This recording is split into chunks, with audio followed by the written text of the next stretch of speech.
sehingga MK semakin melegalkan Indonesia sebagai negara kekuasaan. Konsekuensinya, Indonesia masuk dalam kegelapan. Di dalam masa pemerintahan Jokowi kan Anda itu yang pilih mereka. Sekarang Anda ini kayak anak kecil ya, dan ngeributin, ngeresehin pemerintahan yang ada sekarang ya. Anda bilang batasan umur lah apalah segala, itu mah hal sepele Pak Hasto ya, itu hal sepele. Apalagi udah ada putusan MK-nya mengesahkan memang boleh di situ ya. Dan apa yang diputuskan oleh MK ini yang menjadi undang-undang.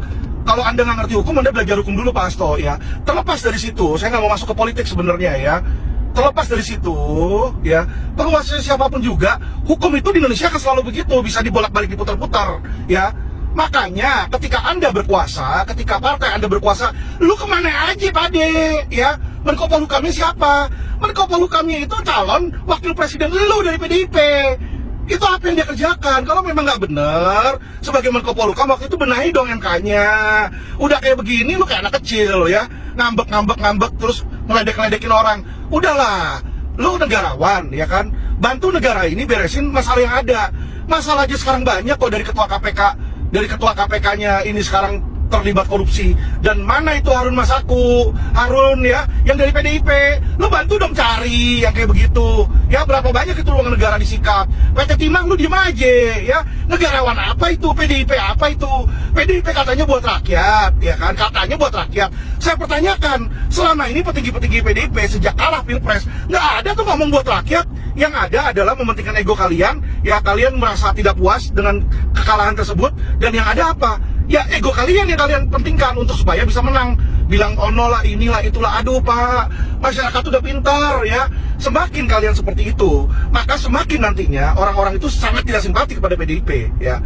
Bukan saya membenci PDIP, justru saya mengkritik kalian, mengingatkan kalian jangan berpikir seperti itu.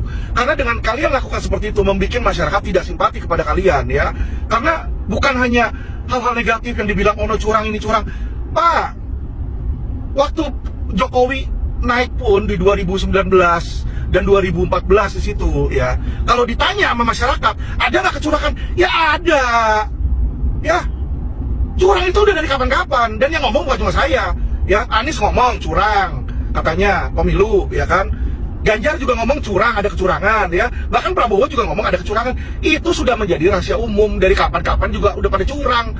Tinggal nih di antara yang curang-curang ini ya penguasa itu pinter-pinteran mana yang paling pinter curangnya. Ya, aduh kamu itu Pak Hasto. Ya kemarin yang ngebacot siapa? Yang ngebacot tadinya? Mahfud. Sekarang lu ngebacot Sekjen. Udahlah ya, kalau lu memang mau masuk di dalam oposisi, jadilah oposisi yang baik ya. Gak usah merusak negara ini, jangan bikin-bikin hoax, jangan bikin-bikin keributan ya. Kami ini mau negara ini baik, kami ini mau negara ini baik-baik.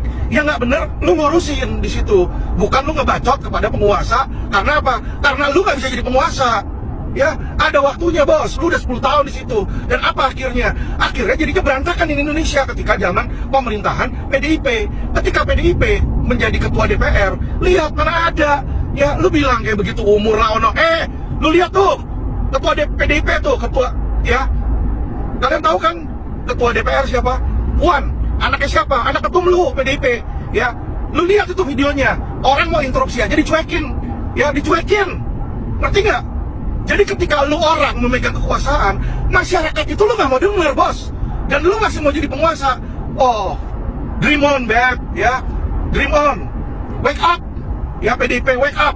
Lu makin kayak begitu, makin masyarakat tidak akan peduli pada kalian, dan makin mereka benci kepada kalian. Kalau Anda kalah, akui saja udah, jangan jadi sore loser, ya. Menang kalah itu biasa, ya toh. Kalau memang lu kalah sekarang, diakalin, anggaplah ada kecurangan lah, ya kita juga tahu. Gua udah bilangin sama lu dari awal pertama kali di Richard Lee. Percuma lu mau pemilu pembelek ya. Yang menang itu udah udah disetting.